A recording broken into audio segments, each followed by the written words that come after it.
Thanksgiving is more than just a holiday. It's a time where we pack our bags, take the long drive to our families' homes to share time, memories, and food around the kitchen table. It's the time of year where we truly gather in one another's homes, decorating and enjoying each other's company. It's a time to feel incredibly grateful for the blessings in life. And the Sharp Mortgage family wishes you and your family the warmest and best Thanksgiving. If they can help you in buying a home this month, please know that you're in the best care with their team. Contact Ashley with the Sharp Mortgage team with an email, ashley@sharploans.com, SHARPE loans.com, ashley@sharploans.com. This is the Triad Podcast Network.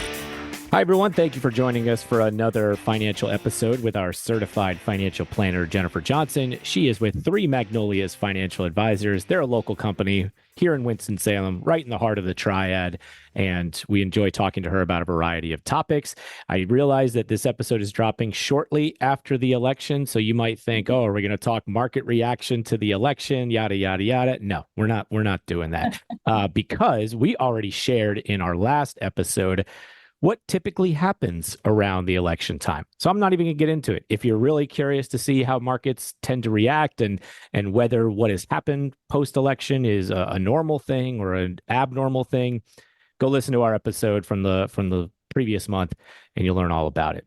Today, we are talking about a topic that I hadn't really even considered, Jennifer. We discuss a lot about 401ks, saving for retirement. You came across a story from the Wall Street Journal, and we'll post the link to the story in our show notes if you want to read it for yourself.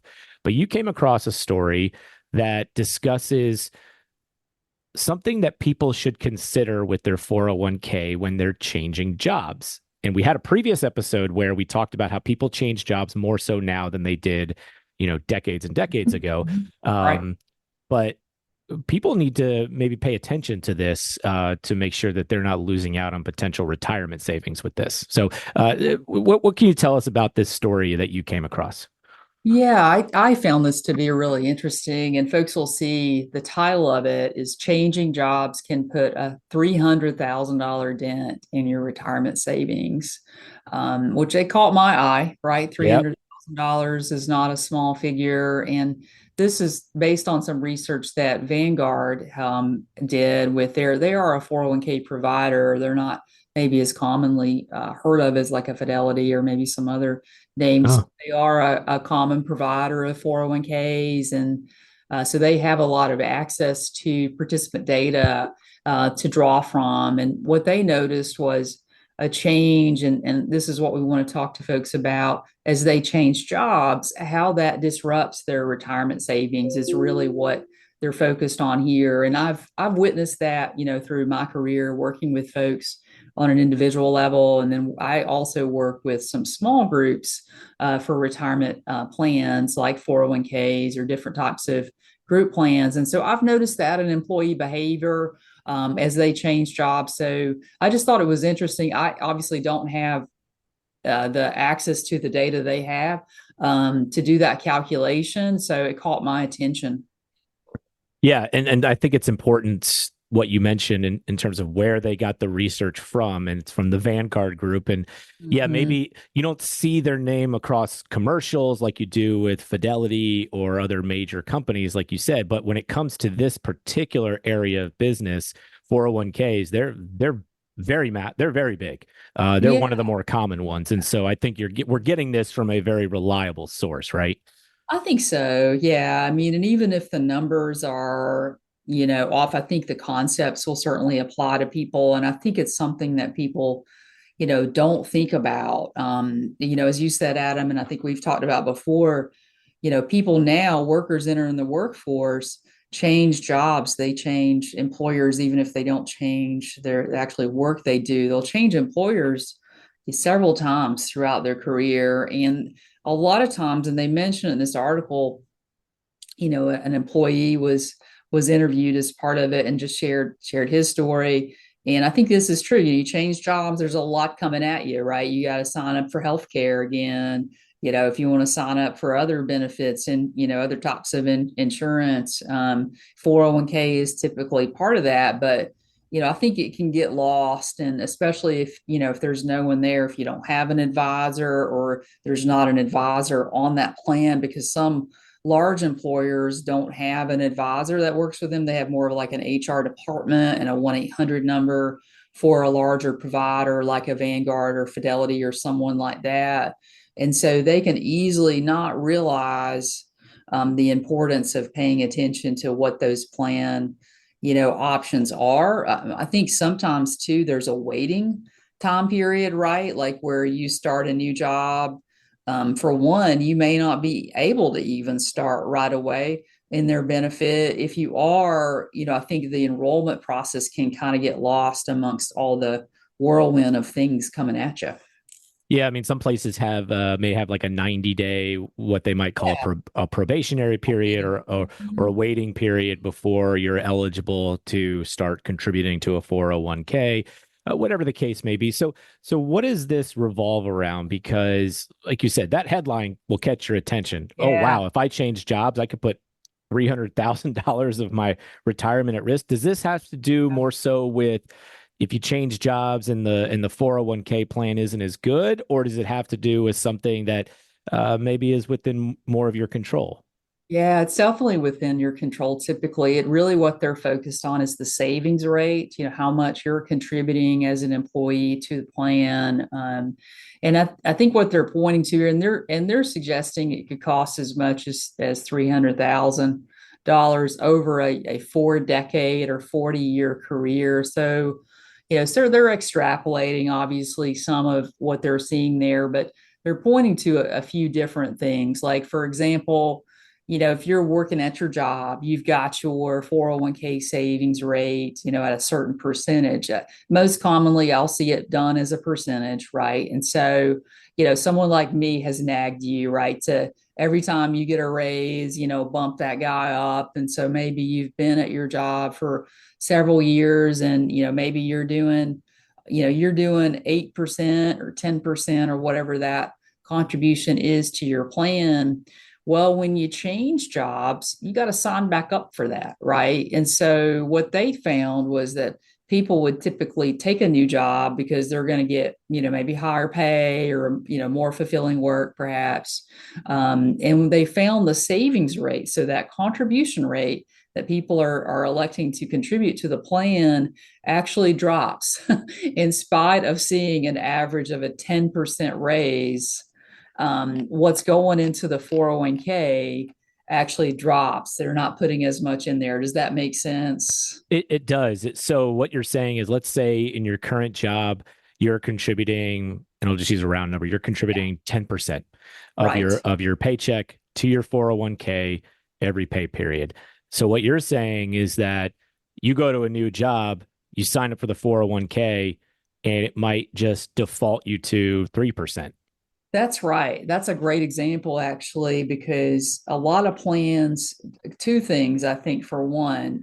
One is you got to remember to sign up typically, right? Mm-hmm. Now, I will say there's a push. There was a legislation passed a couple of years ago called the Secure Act.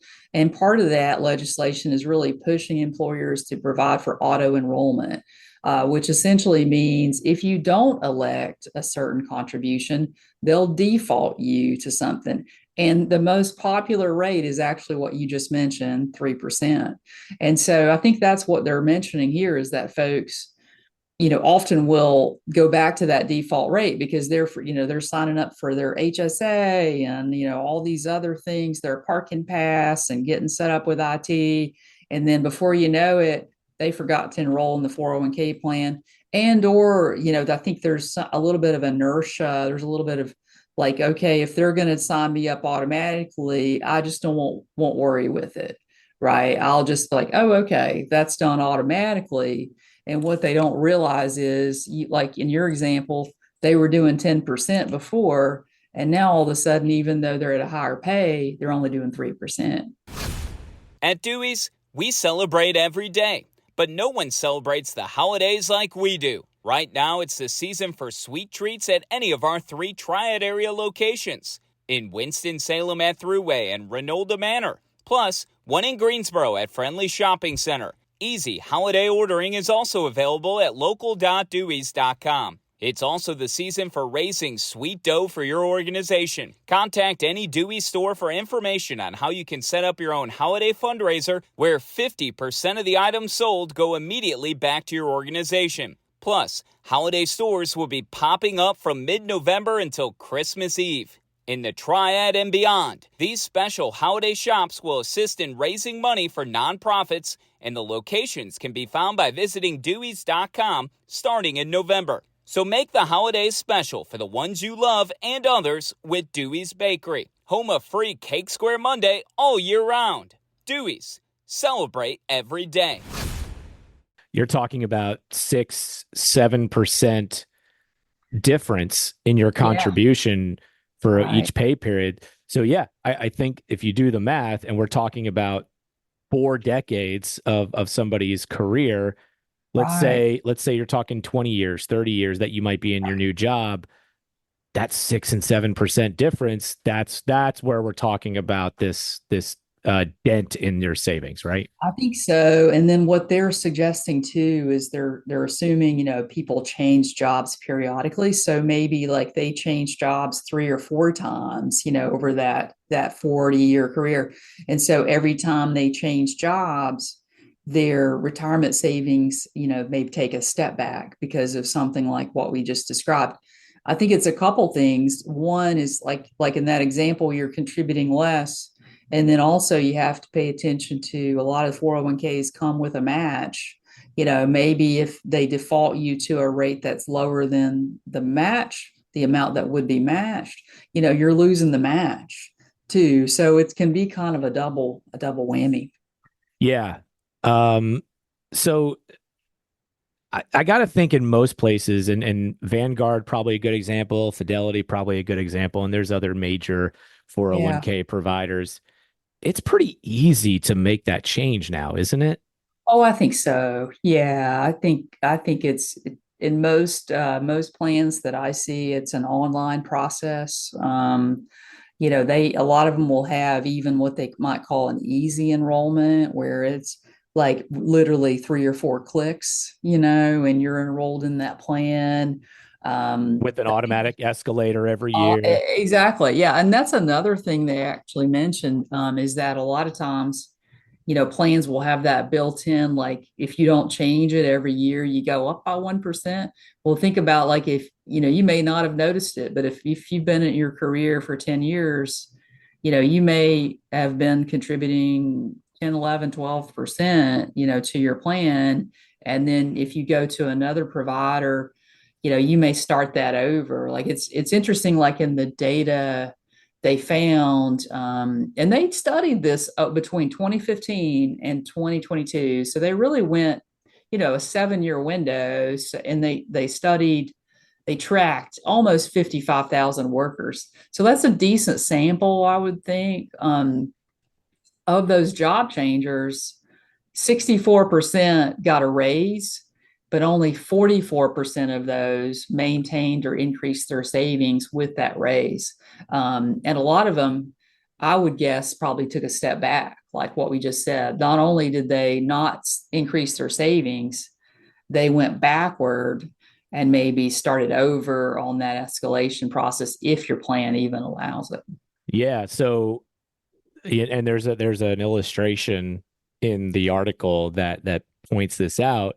But if you're changing jobs frequently, it's not that you don't get back to that 10% that you were at in your previous job, but you're starting back at 3, 4, 5, and then escalating it every year. So there's still a gap over those however many years it is before you get back to the original contribution percentage. That's right. And we've talked about it before, this idea of a kind of a time value of money, right? Like that.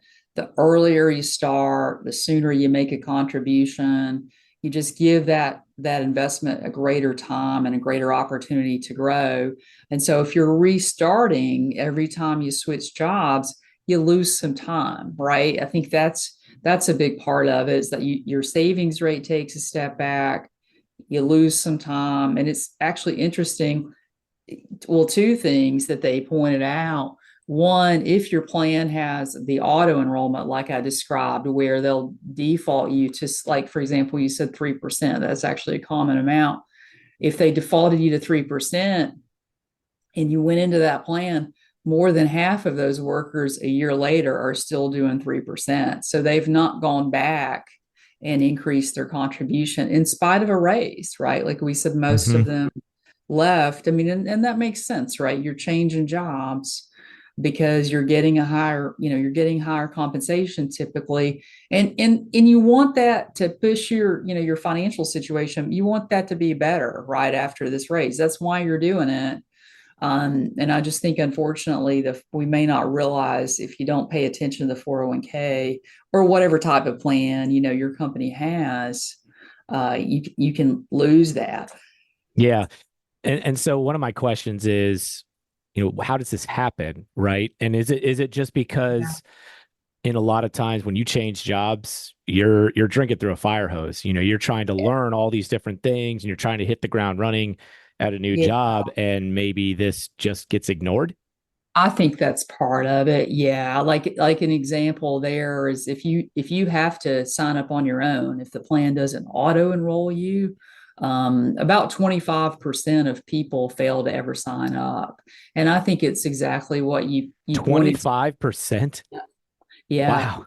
Yeah, which is a lot. And I think that's probably true. Like I said, I work with the smaller group plans. And you'll remind people. And I think too, it's just, there's so many things to keep our attention now that, it can be one that can just kind of get lost. I think another thing too, that I don't believe it's mentioned in this article, but, let's say you had to move for that job, right? You had to sell a property or buy a property or both, and you have the expense of moving cross country or something like that. Sometimes there's some expense there that people think, well, I'll start later, right? My savings is a little bit depleted because we've had to move.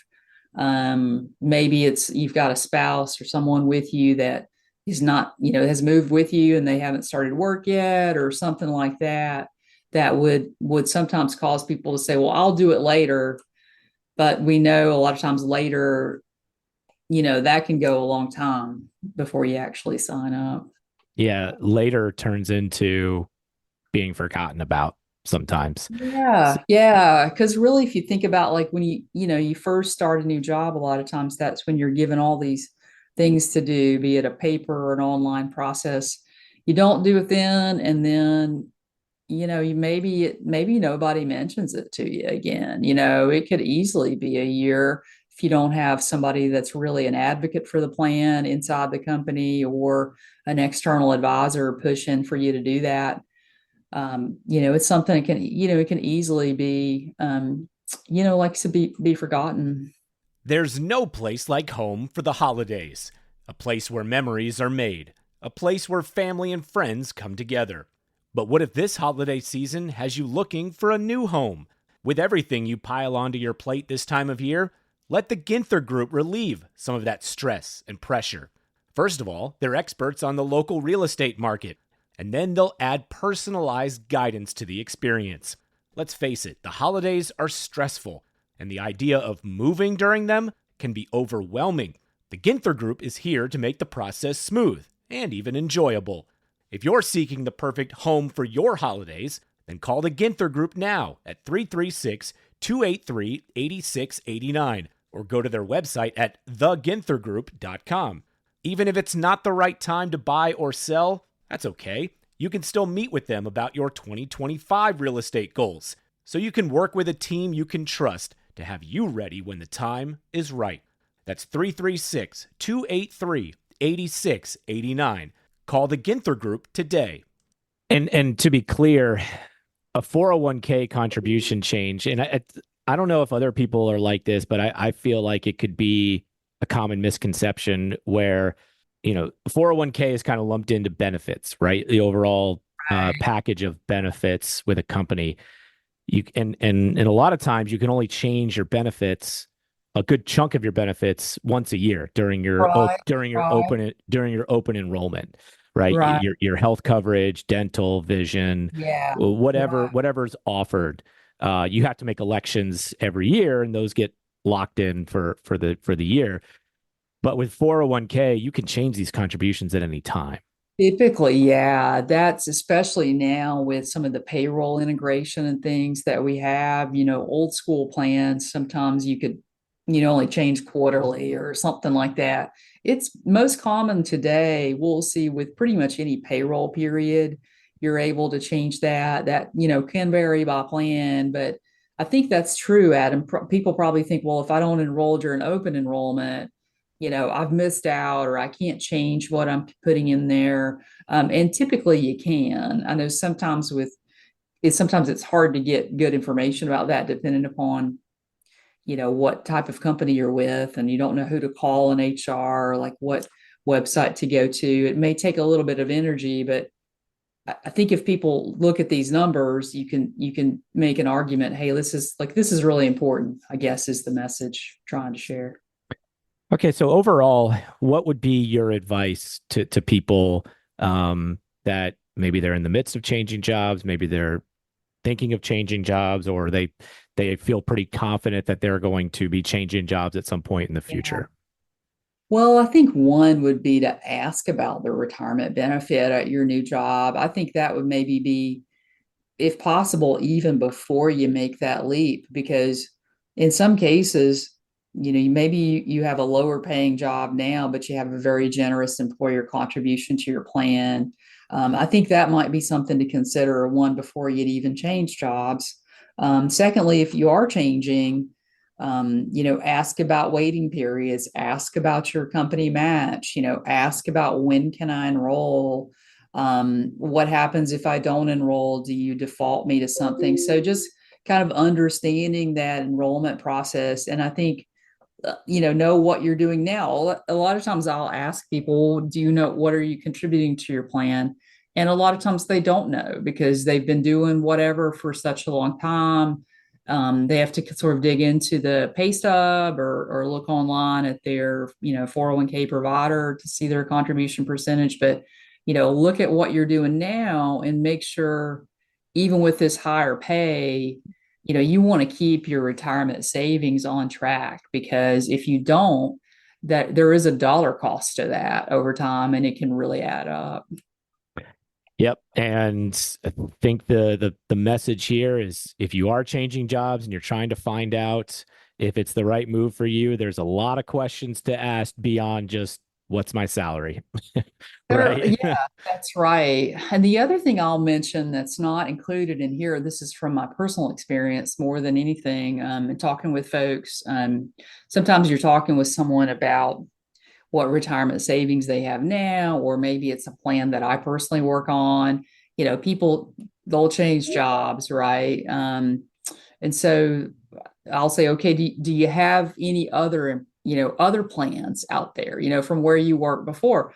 And you would be really surprised how many people say, well, oh, I cashed that in, Ooh. I left that job. Sometimes they're like we said, they're moving, or there's going to be some period of time in which they're not going to have income, and so they feel like they have to.